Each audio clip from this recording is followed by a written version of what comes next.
سلام دوستان، اومدیم با یه آموزش دیگه برای کسایی که رمز اکانت اینستاشون یادشون رفته که خیلی هم دچار این مشکل میشن. اول وارد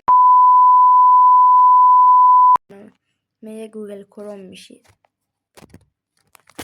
این سه نقطه از بالا رو میزنید،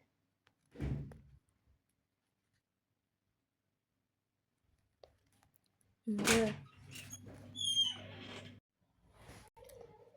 حالا میزنیم روی تنظیمات، حالا میاد اینجا میزنیم مدیر گذرواژه.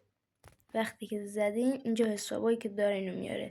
حالا میزنم روی اینستا، میاره الان اینجا رمز منه.